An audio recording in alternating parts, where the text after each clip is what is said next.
On the 23rd of April 2016, Daphne sent this message to her son Matthew. Matt, I am informed about two companies that are crucial to unravelling the web, Magbridge Limited and 17 Black Limited, both registered in the UAE. Both names are mentioned in a crucial email dated 17 December 2015. That was more than 5 years ago. Daphne then wrote about 17 Black on her blog for the first time on 22nd February 2017. There's a comment by Daphne under that post, hinting at the fact that she was getting closer to the truth.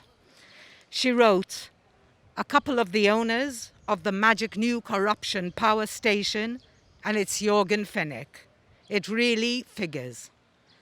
She never mentioned Magbridge, but now we know that she knew about it from the message to Matthew.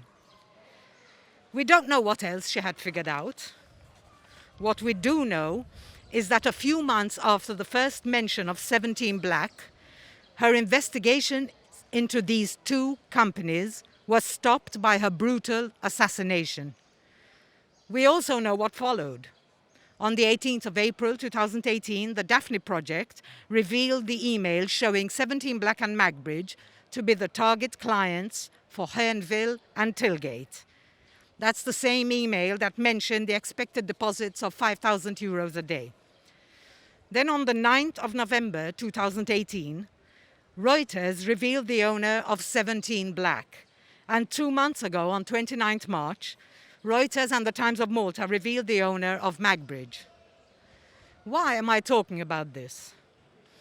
Because if it weren't for the journalists who investigated, who followed the leads until they got to the truth, in spite of the risks involved, we wouldn't know who owns these two companies. That information would have died with Daphne. But the Daphne Project, Reuters, Times of Malta, all these journalists refused to let her stories die with her and continued investigating. In fact, looking back at the stream of scandals that surfaced over the past few years, many, if not most of them, were in fact uncovered by journalists, weren't they? If it weren't for these journalists, we might all be living a quiet, relaxed life, completely unaware of how we've been shafted again and again by those corrupt criminals who took over the running of the country, our country. Maybe that would have been better for us all, living in blissful ignorance, blithely going about our business and just concerned about our own affairs. But one woman refused to do that. One woman refused to shut up about the scandals and the corruption because she recognized the scale of it, the sheer magnitude of it. And so she kept at it until they killed her to shut her up. They thought that would be that, but it wasn't. Daphne's assassination inspired other journalists to take up her work, continue her investigations, refusing to give up, refusing to shut up. So how can we possibly keep quiet? We left Daphne alone to investigate, reveal the dreadful truths, shout out about the scandals that she discovered. We read her blog with bated breath and were shocked again and again. And that was it. We took to the streets a couple of times, yes, but nothing more. And meanwhile, those corrupt bastards continued on their merry way, safe in the total impunity that they were guaranteed by the fact that those who were supposed to investigate crime and protect us, the people, from criminals, were in fact in their pockets. I'm talking to you, Lawrence Kutayar, Ian Abdullah, Silvia Valletta, and Ray Aquilina. Thanks to these disgusting low-life specimens, all Daphne's revelations triggered not one single action, except for the one that killed her. And despite all we know now, and the still constant stream of scandals and wrongdoing revealed on an almost daily basis, it's still the messengers who are attacked.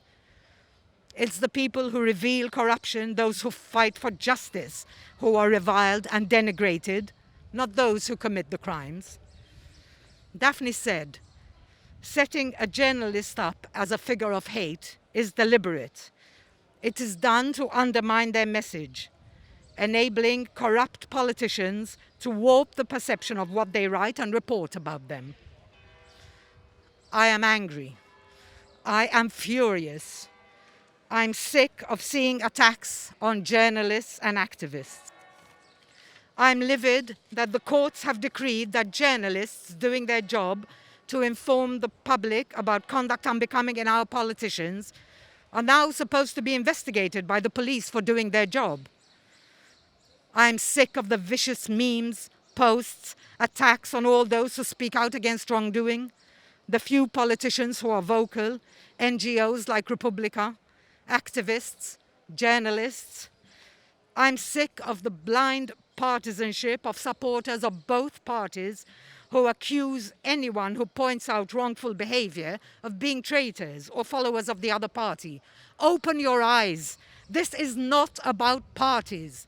This is about ethical standards, about correct behavior, about not supporting criminals just because they have infiltrated the party you support.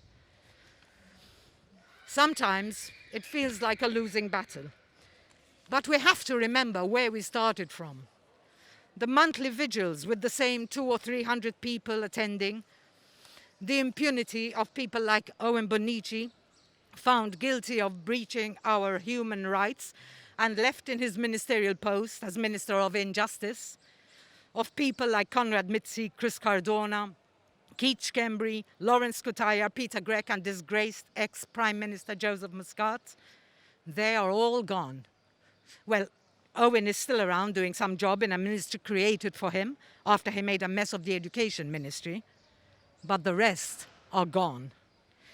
Remember that some of these crooks have actually spent time in prison and are now on bail and in court.